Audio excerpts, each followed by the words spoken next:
Hi, it's Canadian Journalist Girl. Once again, the Pitbulls came to the cafe. Once again, I managed to get footage of them. These dogs were very gentle. Small children were even able to come up and pet them. They were even able to interact with small dogs that were the size of their heads.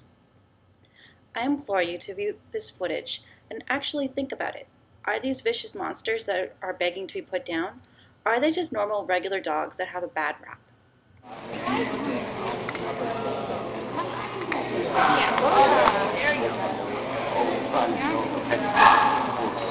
That's Shay. Ow! Yes. She knows how to. Yes, Shay's a green hero. Yeah. Shay's a green hero too. Tiger. No, you gotta leave him alone. Come on. No. Well, now you can sit there, huh? Okay. Great. Go through that. Nope. Go through that. Oh, here we go. That's right. They're looking neat to take off their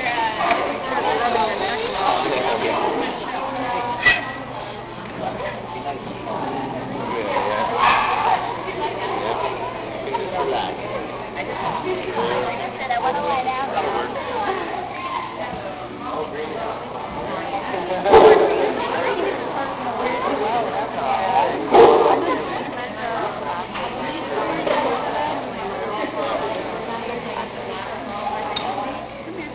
Okay, so we want. Nice. That's just nice. You ready to? Are you a water? No, he's an American staff.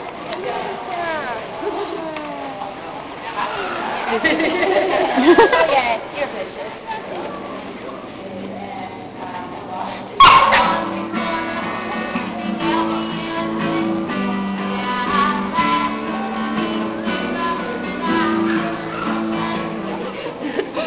Watch out for the lipstick. We're gonna sell that. No, get him lipstick.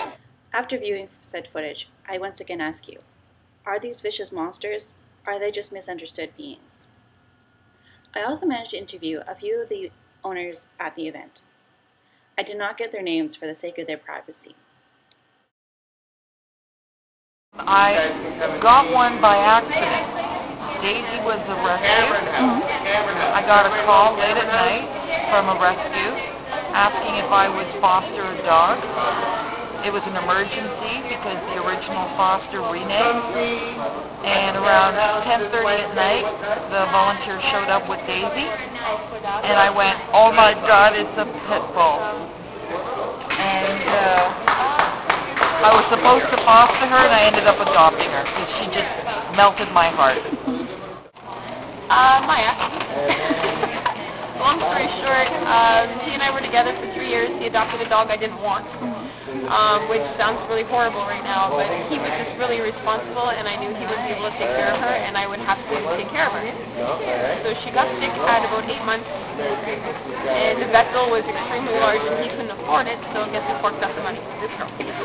So I saved her life once, and then when he and I had officially broken up, after the vet would not release her to him, the deal was that he would get the new couch and I would get Haley.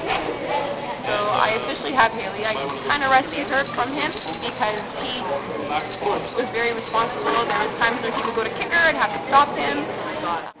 Dylan was a stray at the River Street Animal Shelter on the Toronto Humane Society.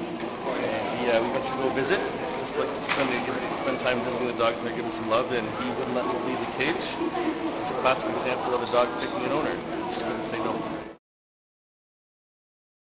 Lovable, loyal, comical. They're nature's clowns.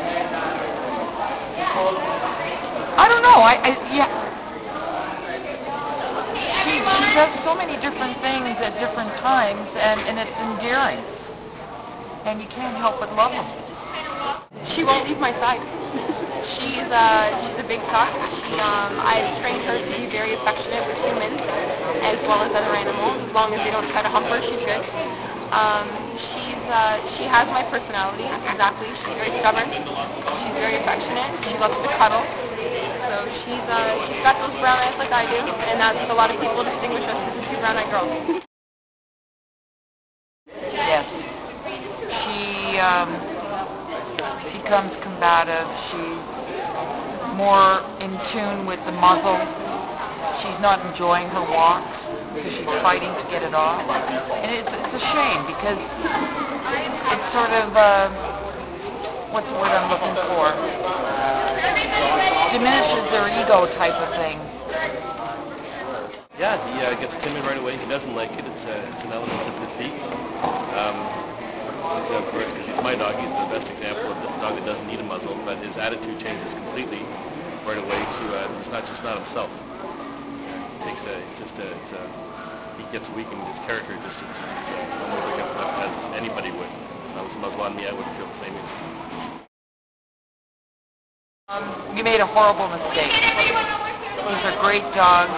You're being racist, and you should judge each dog as an individual, not lump them in a group and decide as a group that they should be annihilated.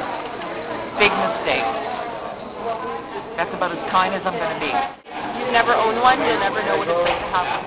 You'll never understand the loyalty, the affection, the friendliness, the outgoing nature of these dogs. And it's unfortunate that you've never owned one because you're very unaware and uneducated.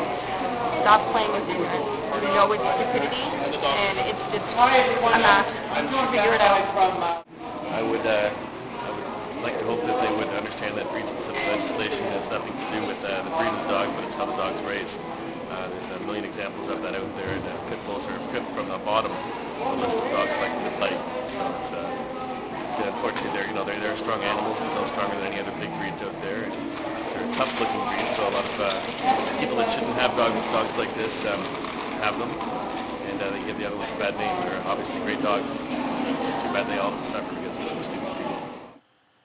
Once again, people, I urge you, please contact your local politician should you live in Ontario, and even contact them anyway if you live outside of Ontario. These dogs are basically being racially profiled. It's called canine profiling in the dog world, but essentially it's doggy racism. If we're a world that means that no racism, that should go into the extent of animals as well as people. Please end this vicious crime against dogs. If Pitbulls can be targeted, what breed can be next? Rottweilers? German Shepherds? Anything is now fair game now that one dog has been banned.